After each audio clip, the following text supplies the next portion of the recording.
Continuamos con nuestra agenda académica. El siguiente título, la sostenibilidad no es un valor agregado en turismo. Entonces, ¿qué es?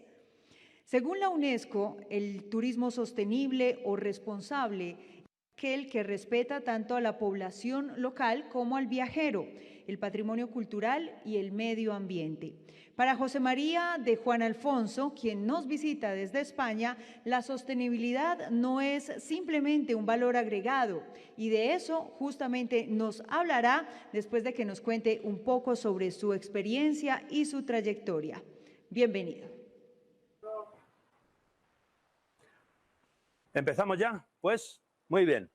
Pues buenas tardes a todos, o buenos días, según en qué país estéis. Yo soy José María de Juan, de Coan Consulting, consultor en marketing de destinos turísticos sostenibles y también miembro junto a personas que ya ha mencionado mi colega Cabeto, Jimmy Pons y Alejandra Millán, miembro fundador de la alianza Mindful Travel Destinations. Es ya mi vez número 17 o 18 en Colombia y la número 80 y tantos en América Latina, y encantado de que después de la pandemia el primer viaje internacional que hemos hecho haya sido aquí. Yo voy a hablar esta tarde de algunos temas que van a conectar también con lo que decía el compañero Cabeto, conectan un poco con la sostenibilidad, porque yo no voy a hablar de Mindful van a hablar otros en otros lugares y en otros momentos, o estarán hablando en este momento, no lo sé, pero en cualquier caso vamos a ver cómo el mundo se está planteando, el mundo turístico, cómo se está planteando la sostenibilidad, qué soluciones tenemos, qué problemas tenemos, qué retos tenemos, que son muchísimos, son inmensos y seguramente vayan a cambiar, y lo decía también el compañero hace un momento, vayan a cambiar totalmente el panorama que vamos a encontrar en el futuro inmediato, ¿no? Le hemos puesto un nombre un poco particular. Si la sostenibilidad no es un valor agregado en turismo, ¿qué es? Es un nombre que lo que pretende, un título, perdón, que lo que pretende es hacer reflexionar, y vamos a meternos un poquito en ello. Dale, si quieres. La primera cuestión es un ¿dónde estamos? Aquí tenemos dos problemas grandes. Imagino que estáis viendo la pantalla. En primer lugar, tenemos una contradicción, y ha salido también antes. De hecho, iba viendo cómo distintas cosas que yo tenía previstas iban saliendo ya en el discurso de Cabeto, y una de ellas es que aquí tenemos una primera contradicción. Todos los destinos que ya eran destinos, más un montón de países que no lo eran, todos ahora quieren ser destinos turísticos, todo el mundo quiere viajar, y ahí tenemos un problema. ¿Cómo podemos estar, por un lado, diciendo que queremos ser más sostenibles cuando lo que estamos planteando es que queremos que cada vez viaje más gente? El ser humano de muchos países ahora considera que tiene derecho a viajar, es lo que los economistas llamaban antes un bien de lujo relativo, es decir, es lo primero que quieres hacer apenas te has vestido, te has comido y te has calentado. Todo el mundo quiere viajar. El mundo se ha llenado ahora también de bloggers y de instagramers que te dicen todo el día los 10 sitios donde tienes que ver un atardecer, los 10 lugares donde te tienes que hacer un selfie, los 10 puntos donde no puedes ir antes de morirte, y están así miles de personas dando este rollo todo el día. ¿Y eso qué es lo que genera? Que todo el mundo quiere viajar. Apenas se ha llenado la barriga, dice lo siguiente: ahora que no tengo hambre, yo voy a viajar. Y esto no puede ser. La primera cuestión es que aquí entramos en una contradicción. Es decir, más viajes van a implicar menos sostenibilidad y más desastre, por mucho que lo queramos pintar de verdes. Y esto tenemos que ver qué hacemos con ello, y de hecho acabaré la presentación diciendo que tenemos que pensar en un cambio de paradigma, porque así no vamos a ninguna parte. Ya antes de la pandemia esto se estaba viendo que pintaba mal, el número de turistas que se generaban en el mundo era cada vez más alto, pero al mismo tiempo cada vez más de esos turistas eran turistas de los que llamamos de bajo coste, por no decir otro término, unos turistas que te generan más problemas y más impactos que el beneficio que te dejan. Y eso países como el mío, que es España, lo tenemos clarísimo. Cada año llegaba algún político con cifras triunfalistas diciendo este año han venido más millones que el año pasado, pero cuando calculábamos el dinero pero hemos ganado menos dinero que el año pasado. Es decir, cada año teníamos más turistas, pero cada vez más pobres y más problemáticos. Y eso es algo que tenemos que soltarlo ahí y ver qué hacemos con ello. Y luego el otro tema es cómo, si ustedes se dan una vuelta por alguna de las ferias internacionales de turismo, pues por Fitur, que va a ser en enero en Madrid, se van a dar cuenta de que en un stand le hablan de turismo sostenible y otro responsable y otro regenerativo y otro ecoturismo y otro turismo comunitario y otro turismo con identidad. Un día me puse en Fitur y conté 70 nombres diferentes para hablar exactamente de lo mismo. Y eso lo que genera no es una cosa banal, eso genera una enorme confusión en el mercado, que no tiene ni idea lo que está comprando, porque está comprando un producto que cada uno llama de una manera simplemente por tratar de hacerse un hueco en el mercado. Es una estrategia de marketing, pero desde mi punto de vista totalmente errónea. Funciona un rato hasta que el cliente se da cuenta que le has vendido exactamente lo mismo y simplemente habías cambiado el nombre, que no habías hecho absolutamente nada, ¿no? Y eso presenta otro problema, y por eso he puesto aquí al hombre este en la presentación, que es un tema de exotismo y transculturación. Cada vez más, y ha salido también en las palabras de Cabeto, ya es casualidad, el tema de la homogeneización, si está bien dicho eso, o la estandarización del turismo. Cada vez, ¿qué es lo que hacemos?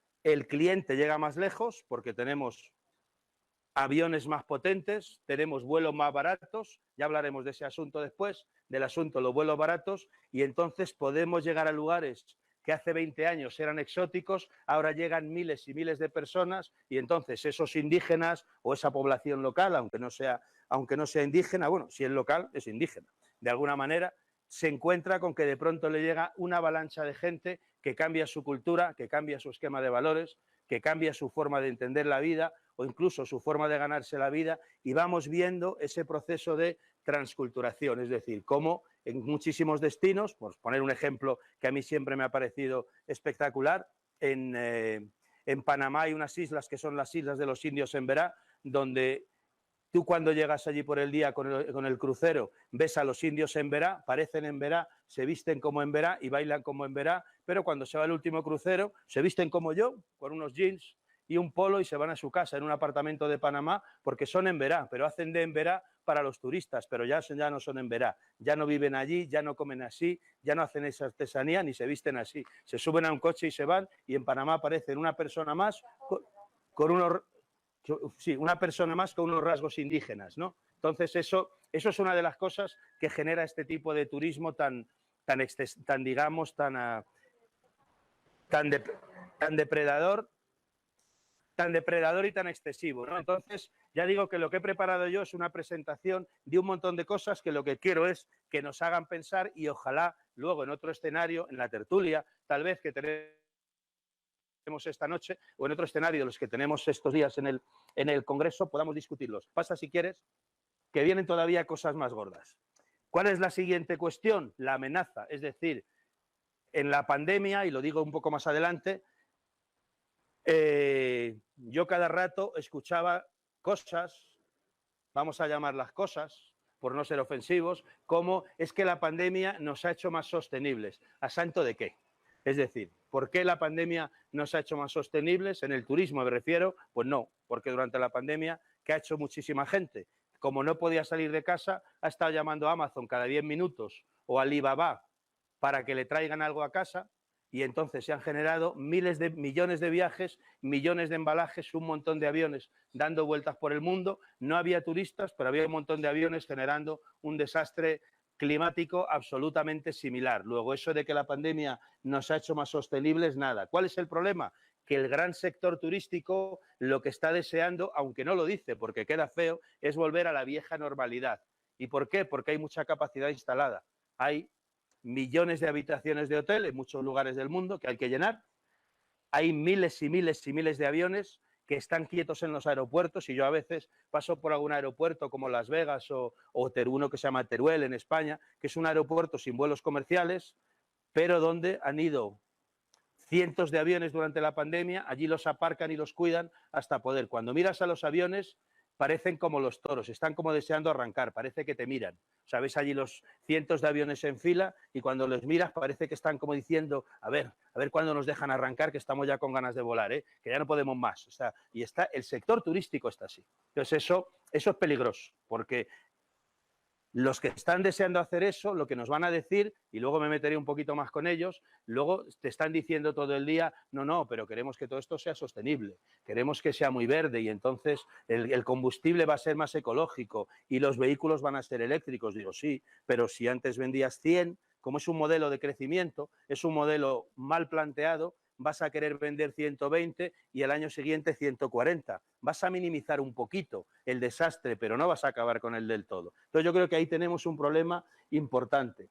Claro, ¿eso dónde nos llevaría? Nos llevaría de vuelta a palabras que durante la pandemia se nos han olvidado, porque como no había turistas, pero antes de la pandemia, destinos como como Barcelona, como Venecia, como Dubrovnik, así, por los 3 primeros que me acuerdo, son destinos donde ya existía un fenómeno que se llama el overtourism, la sobrecapacidad turística y la turismofobia. En Barcelona todavía están colgando los balcones de antes de la pandemia las pancartas diciendo tourist go home, no los queremos por aquí, es decir, se desataron manifestaciones en las playas, ataques a turistas. ¿Y por qué? Porque ese es un modelo turístico perverso, genera beneficios a los privados, genera beneficios a los apartamentos turísticos, a ciertas compañías de bajo coste, cuyo nombre no quiero decir, y a un montón de gente más, pero las externalidades las paga todo el mundo.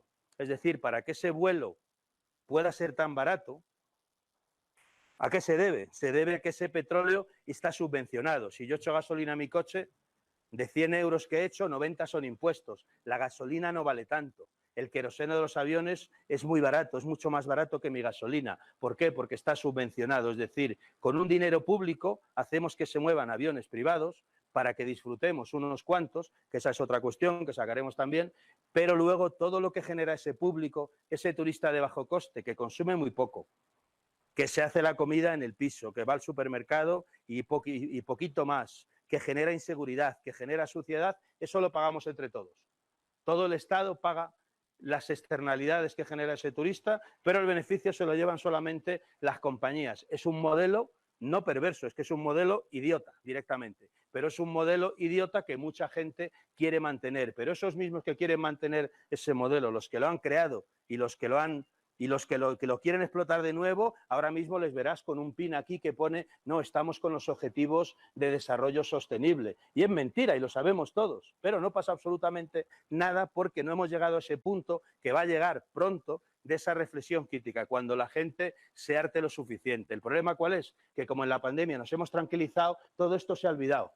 Yo antes de la pandemia no paraba de dar conferencias sobre turismofobia, de escribir artículos y papers y etcétera, y de pronto, como en la pandemia no había turistas, hemos cambiado por, oye, tienen que venir turistas, hay que traer turistas, si es que no hay turistas, ¿y cómo traemos a los turistas? En cuanto vuelva la avalancha otra vez, volveremos a este asunto, porque no hemos cambiado el modelo, lo hemos suavizado un poco, pero solo en apariencia. Ahora hablaremos de eso, ¿no? E incluso se ha generado un modelo que ya existía antes de la pandemia, que yo lo llamo el turismo responsable de miseria. Del turismo de miseria habrán oído hablar alguna vez, este turismo de gente que dice vamos a la India a ver niños pobres y vamos a un orfanato y entonces el viaje cuesta 4.000 euros, es un viaje normal y corriente, pero como un día visitamos a un orfanato y dejamos allí $10, y entonces es que somos unos turistas geniales, somos una gente maravillosa, ya dimos nuestra limosna, nuestra conciencia se queda tranquila y eso se llama así, turismo de miseria. Había competencia, yo he visto que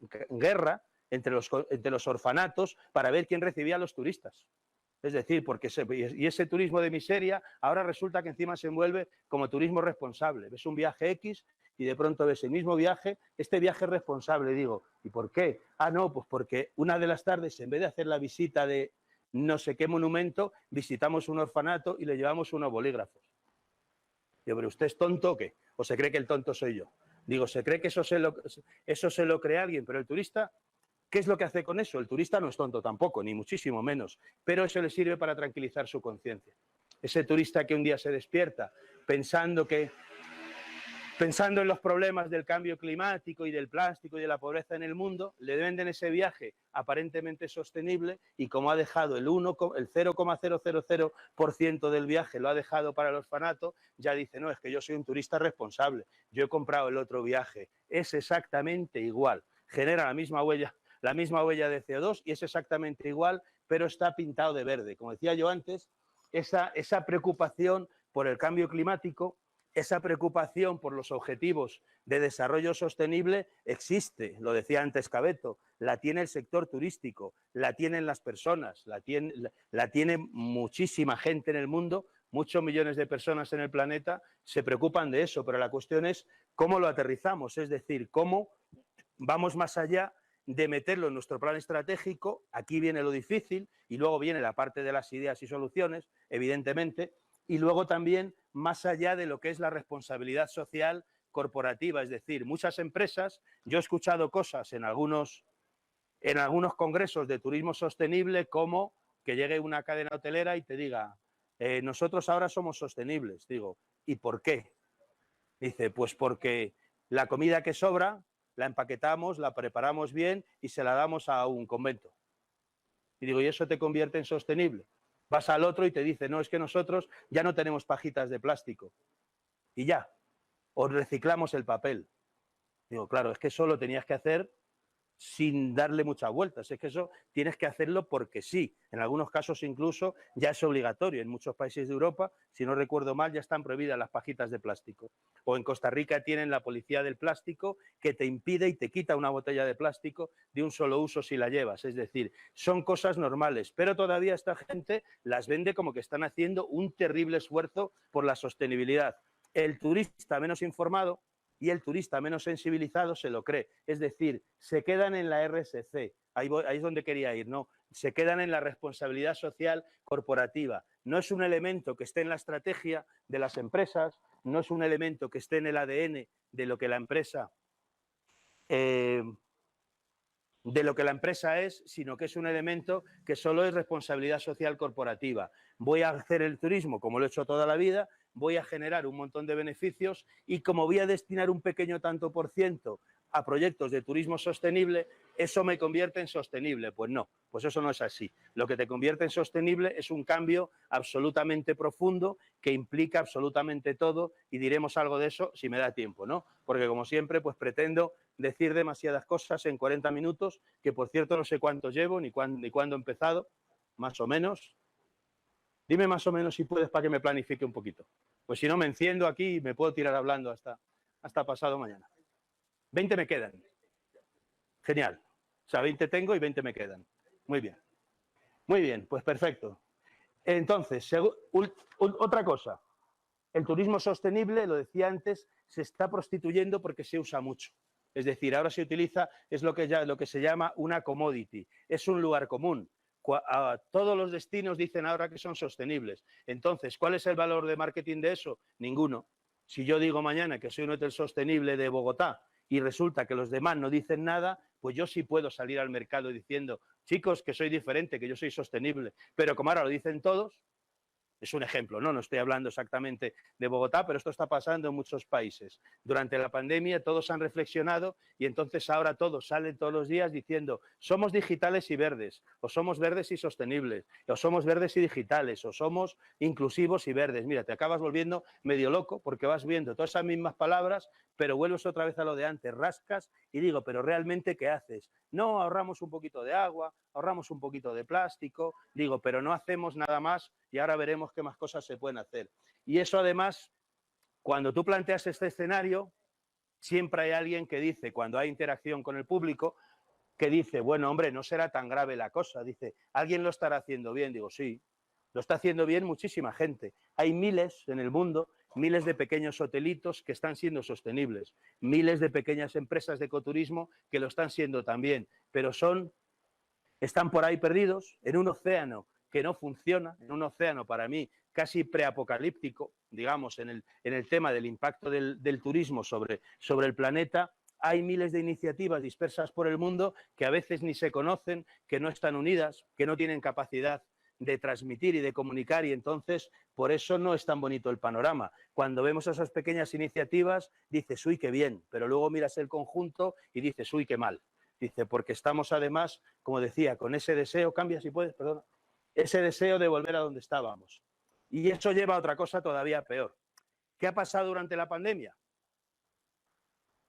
que como han desaparecido muchas empresas pequeñas, al perder negocio, el sector turístico que ya estaba concentrado se ha concentrado más todavía. Es decir, las cadenas hoteleras que ya eran poderosas, muchas de ellas se han concentrado, se han unido, han comprado a cadenas más pequeñas, grandes turoperadores, en mi país lo conozco muy bien además, grandes turoperadores que ya eran muy grandes, que ya manejaban a lo mejor el 90% del sector, se han unido, con lo cual ahora manejan más y eso hace que sean cada vez más poderosos porque se produce un fenómeno, esta es una palabra que molesta mucho cuando la dices en las conferencias sectoriales, el neocolonialismo turístico global, es decir, hay una serie de grandes operadores que en este momento controlan el flujo de turistas, son los amos de los destinos, ellos deciden si vienen o no, porque los aviones son suyos, los operadores son suyos y a veces los hoteles también son suyos y además controlan la tecnología. Los del turismo se están metiendo en tecnología y los de la tecnología se meten en el turismo. No es una casualidad. Esto forma parte de una estrategia que es, si yo controlo, ¿qué es lo que hago cuando yo controlo? Que yo decido los precios. Esa es la clave del asunto. Si yo compito en un mercado libre, los precios se negocian. Si yo llego a la República Dominicana con mis aviones, a mis hoteles y con mi tour operador, los precios los decido yo, no los decides tú. Y además, al final, ¿qué ocurre también? Que si facturamos 100 euros al día, ves cuánto se queda en el operador, en la línea aérea, en el hotel y al país le queda, hemos hecho cálculos a veces, entre 2 y 16 dólares de cada 100 se quedan en el país. 16, en el mejor de los casos, 2 en el menos. Es decir, hablar de sostenibilidad cuando estás al mismo tiempo en paralelo haciendo las cuentas y viendo estas cosas, pues no. Y luego esa concentración y ese colonialismo generan también dependencia, dependemos de esos operadores, dependemos de los fondos de cooperación. Yo todo lo que he trabajado en América Latina, 20 años y millones de euros haciendo proyectos, todo han sido fondos de cooperación, es decir, fondos que estaba pagando otro siempre y eso hace también que eres dependiente. Si ese otro deja de pagar, el sector deja de funcionar y también la pandemia ha traído que como los turistas estaban confinados en el famoso confinamiento de pronto todos esos turistas quieren ir al medio rural. ¿Pero por cuánto tiempo? Yo los llamo los turistas prestados. Ahora mismo, si yo estoy en España, por poner un ejemplo, me resulta más caro en circunstancias prepandemia, me resulta más caro ir a hacer el turismo rural que coger un vuelo barato a cualquier ciudad europea. Gasto más dinero al cabo del día en una casa rural española que en irme a Irlanda con vuelo incluido. ¿Por qué no estoy yendo ahora a Irlanda? Porque no puedo ir, por la pandemia, porque no hay vuelos. Tal. En el momento en que vuelva otra vez el escenario habitual, ya veremos esos turistas si se quedan en el campo. Es decir, van a volver a ir y se va a volver a repetir la misma madeja. Estamos, como digo, en un momento de decisiones complicadas. Y eso lleva a otra cosa también muy interesante. Cada vez que vemos a las grandes empresas y a los destinos hablar de lo que hacen por la sostenibilidad, ¿de qué hablan casi siempre? Y si no, fijaros en los mensajes, siempre están hablando de agua, de energía, de emisiones de CO2, muy pocas veces hablan de los temas sociales. ¿Por qué? Porque son incómodos.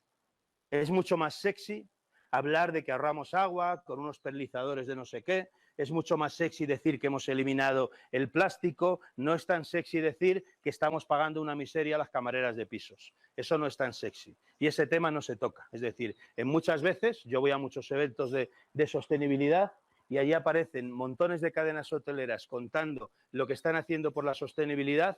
El 99% de las veces son temas ambientales y luego descubres que esa misma cadena hotelera que tan preocupada está por el medio ambiente aprovecha trucos legales y sistemas legales para pagar lo menos posible a los empleados.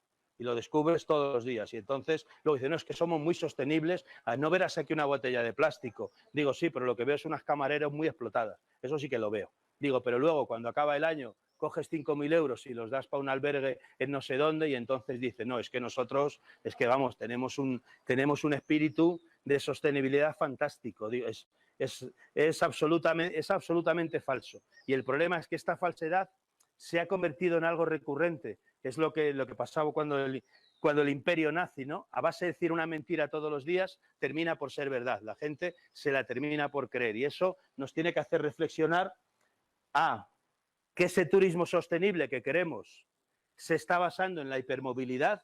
El turismo se basa de momento en movernos mucho, con lo cual podríamos decir es un turismo sostenible que se basa en una movilidad insostenible, pero al mismo tiempo, ¿quién va a pagar por esa adaptación a la sostenibilidad? Se puede hacer y lo vamos a comentar ahora rápidamente, pero alguien tiene que pagar por ello. ¿Y qué es lo que están diciendo todo el sector turístico? Que pague otro, que pague la cooperación internacional. En el caso de los países emergentes, todos están pidiendo dinero a la cooperación internacional, y en el caso de Europa, todos están esperando los fondos europeos, porque dice, yo estoy muy comprometido con la sostenibilidad siempre que la pague otro, pero usted a mi cuenta de resultados no me la toque. Y han pedido las empresas turísticas más poderosas miles de millones de los fondos europeos para adaptarse a la sostenibilidad. Es decir, y sabemos que si no les dan el dinero no se van a adaptar, porque lo hacen porque va a pagar otro, ¿no? Dale si quieres. ¿Qué más cosas podemos decir aquí? ¿Qué quiere el turista y qué está haciendo los destinos? El turista quiere esto, el turista quiere seguridad, quiere bioseguridad, hay cosas muy sencillas, busca la autenticidad. Si las encuestas, los estudios que se hacen de inteligencia de mercado dicen esto, el turista quiere flexibilidad, quiere vuelta a las raíces, todo eso es muy bonito. Pasa otra vez. Quiere también esos enfoques de lo que se ha llamado en la pandemia, como se supone que ya no buscamos las grandes masas, ya no buscamos el turismo de grandes concentraciones humanas, y entonces se está buscando la hiperpersonalización de los viajes, este enfoque que es pasar de, es dar un salto más, es ir un poco más allá, es dar un salto del enfoque de customer centric, de pensar en el cliente, a pensar en el cliente como persona. Parece lo mismo, pero no lo es. Esto es lo que pretende el Mindful Travel. No es solamente la cuestión de la calidad en la experiencia del cliente, sino que yo al cliente le vea como una persona y procure que, además de que esté físicamente bien, que también espiritualmente también lo esté. Ese, digamos, es el avance, y esa hiperpersonalización nos lleva a muchos viajes de experiencias especiales y de burbuja. Pasa otra vez, si quieres. Entonces, la cuestión es, y lo planteaba yo antes también, ¿es verdad que la pandemia nos ha hecho más sostenibles como por arte de magia? Para mí la respuesta es no, y sobre todo porque ¿a qué estamos dispuestos a renunciar? Los turistas, esos turistas tan sostenibles, llevan meses llamando a la puerta de los operadores porque quieren volver a ir a ver las cosas que les interesan, los animalitos, etcétera, etcétera, en su lugar de destino. Pasa otra vez, si quieres. Vamos a ir un poco más rápido, el final está muy bien. Claro, ¿cómo compatibilizamos esto? Esta tendencia, por un lado, queremos que todo el mundo pueda hacer turismo. Yo pertenezco a la directiva de la Organización Mundial de Turismo Social, y nuestro objeto es que el turismo sea accesible a todo el mundo. Promovemos el turismo para los emigrantes, promovemos el turismo para las personas con discapacidades variadas, promovemos el turismo para todo el que no puede, pero al mismo tiempo estamos en el Comité de Turismo Sostenible diciendo, ¿y cómo hacemos que todo eso sea sostenible? Queremos que todos viajen, incluso aquellos que no tienen dinero para viajar, pero queremos que sea sostenible. No hay otra forma de hacerlo que con un poco de coordinación, ¿no? Pasa un poquito más, perdona. Entonces, aquí en esto, ¿qué está pasando? Está pasando una cosa muy extraña, y es que mucho de este turismo sostenible se queda solo en ciertos segmentos del mercado. El mercado de lo que llamamos los WOPs, los Wealthy, Healthy, Old People, o en Europa lo llamamos turistas silver, de los pequeños burgueses, de los flashpacker, que es el turista aventurero con dinero. Es decir, se han desatado una serie de tipologías que dan una imagen muy distorsionada del turismo responsable, que es un turismo responsable muy ligado a ese cliente que quiere pagar más, pero a cambio quiere viajes totalmente exclusivos. Dice, yo pago más. Es el low cost al revés. Existe el low cost del turista que no quiere pagar mucho, y existe el sustainable luxury, que es el turista, si es sostenible, yo estoy dispuesto a pagar más, pero que no me molesten. Yo quiero estar totalmente aislado en una playa para mí solo, en un hotel para mí solo, y a mí, si la población local huele mal, a mí no me interesa, no me la enseñe porque no la quiero. Es decir, es un turista que le importa un carajo la identidad y le importa un carajo la mezcla y el conocimiento. Lo que quiere es disfrutar del paisaje, pero que no le molesten. Es decir, es lo que llamamos en otros segmentos, dale si quieres, un viaje burbuja. ¿Eso que está generando? Que ahora mismo hay mucho turismo sostenible, que si lo mides así en concreto donde está lo es, los parámetros son muy sostenibles, pero es un gueto, te sales y te come la mierda, con perdón, es decir, te sales y te come la miseria, pero el turista está en un sitio que es muy sostenible, entonces eso hay que mirarlo. Y luego ha surgido un fenómeno, que este es fabuloso, que son los turistas climáticos, los turistas cuyo eslogan es vamos al último paraíso virgen antes de que se arruine, es decir, la cuestión no es voy a intentar que no se arruine, sino ya que se va a arruinar, por lo menos que yo lo vea. Antes de que desaparezcan las Islas Vanuatu o cualquiera de estos lugares que van a desaparecer, hay un turismo climático que va a lugares que sabemos que están en peligro. Es decir, es que es una cosa que no tiene sentido ninguno. Pasa si quieres, que ya no queda casi nada. Entonces, ¿qué se puede hacer? Los destinos están tratando de hacer ese modelo inteligente de combinar la sostenibilidad, la tecnología y la experiencia. Dale otra vez, perdón, que sea así. Como decía antes, todos se presentan igual, con lo cual se pierde el valor diferencial. Como todos dicen que son digitales y verdes y bioseguros, ¿quién dice que no lo es? Entonces, no podemos hacer nada, ¿no? Y sobre todo, dale un poquito más. Tenemos que plantear que esto tiene un componente ético, ¿no? Y los destinos se están canibalizando, en vez de unirse para generar ese cambio de modelo, se canibalizan y se les olvida que esto de la sostenibilidad es una visión global. Por un lado hay una posición ética, por otro lado es una herramienta de gestión y por otro lado es un valor diferencial de marketing. Dale. ¿Y qué hacemos? ¿Qué hace la gente? Pues hace de todo. Las empresas tratan de adaptarse, las MIPYMES de todo el mundo tratan de adaptarse con muchas dificultades, porque esto es muy difícil, dale otra vez, y los sistemas que existen de sostenibilidad, y os lo digo con conocimiento de causa, porque yo soy representante de dos en España, de un sello para tour operadores y de un sello para destinos, los sistemas que hay hoy por hoy son costosos y complejos, no están pensados para este tipo de empresas pequeñitas, que son millones por todo el mundo, y son los que realmente podrían hacer cambiar las cosas, dale otra vez. Se ha generado un exceso tremendo de lo que en España llamamos postureo. Yo un día saqué una palabra, la codicia mediática. Tratamos de estar todo el rato mandando mensajes de sostenibilidad para decir que esto funciona. Nos estamos fiando demasiado de la tecnología frente al toque humano. Las empresas les ves invertir cientos de miles de euros en tecnología y cero en la gente, que luego llegas a hablar con ellos y ni saben idiomas ni saben tratarte, porque se han gastado todo el dinero en tecnología y se les olvida que el ser humano lo que se acuerda de un viaje es el trato humano. La web se te olvida, pero no se te olvida el tipo que te trató mal en la recepción o el guía horrible que tuviste. Ese no se te olvida, ¿no? Entonces, y ya acabando con él, pasa si quieres, solo podemos salir de esto generando alianzas, solo podemos salir de esto generando sistemas económicos y sencillos para que todos esos miles de empresas puedan realmente salir adelante, es decir, que puedan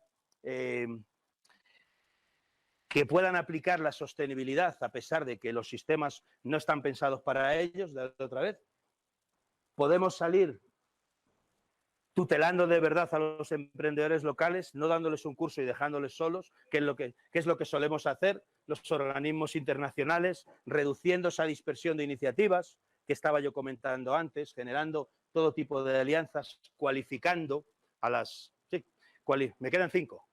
Genial, muy bien. Cualificando a todas las posiciones, porque fijaros un fenómeno que podéis ver en cualquier parte, ¿no? Si yo me acerco, pues no sé, a algún destino del Caribe, no digamos ninguno para no ofender a nadie, y de pronto llegas allí y ves en parte lo que yo decía antes, ¿no? La gente llega con un avión de una compañía europea, compró el viaje en una agencia de viajes europea, que la maneja un turoperador europeo. Cuando llega allí, el rentacar es europeo también y la empresa de las excursiones. ¿Y quién es de allí? El tipo que limpia y el mesero. Y a veces ni eso, porque yo en algún destino he visto que todavía había alguien más pobre que es el que manejaba el jardín. Es decir, prácticamente la totalidad del dinero que llega a ese país retorna otra vez al mercado emisor. Lo que queda allí son salarios, y salarios malos. No, porque si todavía salieran salarios buenos, entonces, claro, ¿hemos formado a aquella gente para que sean los directores del hotel? No, los puestos principales son europeos también, o como mucho de la oligarquía local, como mucho, en el caso de que la haya, que a veces ni eso. Entonces ahí solo podemos hacer esto, cooperar en horizontal, es decir, liderazgo competitivo, queremos socios, no queremos súbditos. Queremos socios para desarrollar esto, generando esa lucha activa contra el cambio climático en todos los frentes. Creo que ya queda una o dos, no sé, no queda mucho. Haciendo que el cliente sea cómplice de la sostenibilidad, es decir, que el cliente lo que nos está pidiendo no son sellos, el cliente quiere evidencias, quiere medidas prácticas, quiere ser cómplice nuestro en la sostenibilidad que estamos generando, entender las medidas, poder medir sus consumos y hablar con nosotros. Dale otra vez y acabamos. Diseñando estas experiencias junto con él, es decir, experiencias, se les llama de muchas maneras, amigables, slow, suaves, interpretativas, otra vez como antes, estamos todo el rato diciendo lo mismo. Y con eso yo creo que hemos terminado, como la presentación además se compartirá, si quieres pasa a la última, porque ahí para que sepáis que en la última transparencia vais a encontrar todos los datos de las instituciones a las que pertenecemos. Pásala si quieres, al final, la del todo. Si era eso, solo faltaba muy poquita cosa. Donde tenéis las instituciones a las que pertenecemos, donde tenéis los datos, donde podéis contactarnos y estamos a disposición para tratar de generar esta nueva forma de enfocar las cosas y conseguir, si se puede, el gran cambio de paradigma, porque si no, de verdad que el escenario que vivimos huele a apocalipsis bastante. Así que muchísimas gracias y nos seguimos viendo en el Congreso. Muchísimas gracias a José María de Juan Alfonso desde Termales Tierra Viva. Nos quedó clarísimo el concepto de sostenibilidad en el turismo de bienestar.